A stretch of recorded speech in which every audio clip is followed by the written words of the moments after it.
A man stood upon a railroad bridge in northern Alabama, looking down into the swift water 20 feet below. The man's hands were behind his back, the wrists bound with a cord.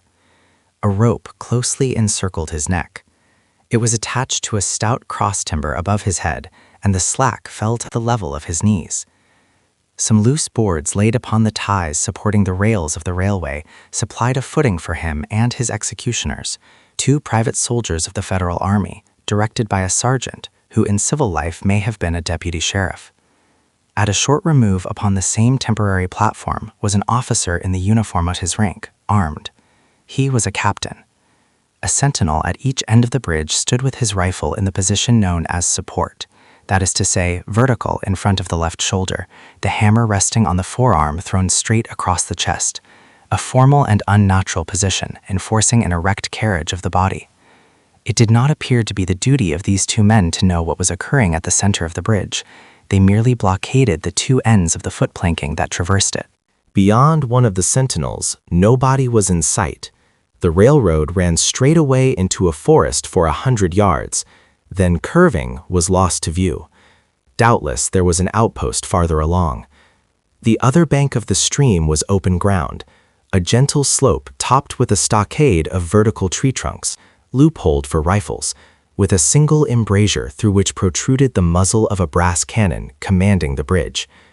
Midway up the slope between the bridge and fort were the spectators, a single company of infantry in line, at parade rest, the butts of their rifles on the ground, the barrels inclining slightly backward against the right shoulder, the hands crossed upon the stock.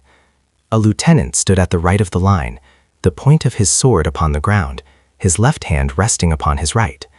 Excepting the group of 4 at the center of the bridge, not a man moved. The company faced the bridge, staring stonily, motionless. The sentinels, facing the banks of the stream, might have been statues to adorn the bridge. The captain stood with folded arms, silent, observing the work of his subordinates, but making no sign. Death is a dignitary who, when he comes announced, is to be received with formal manifestations of respect, even by those most familiar with him. In the code of military etiquette, silence and fixity are forms of deference. The man who was engaged in being hanged was apparently about 35 years of age.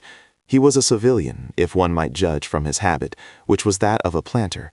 His features were good, a straight nose, firm mouth, broad forehead, from which his long dark hair was combed straight back, falling behind his ears to the collar of his well-fitting frock coat. He wore a mustache and pointed beard, but no whiskers. His eyes were large and dark gray, and had a kindly expression which one would hardly have expected in one whose neck was in the hemp. Evidently, this was no vulgar assassin.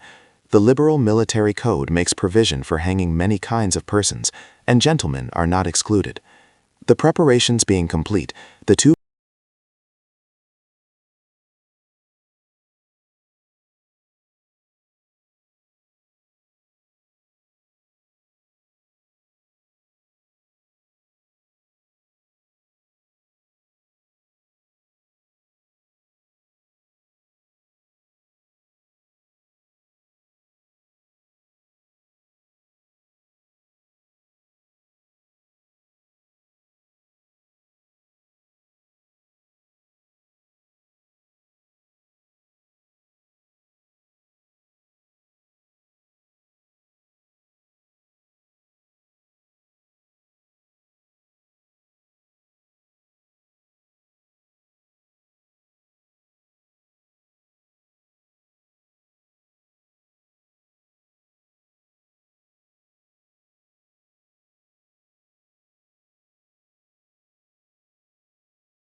private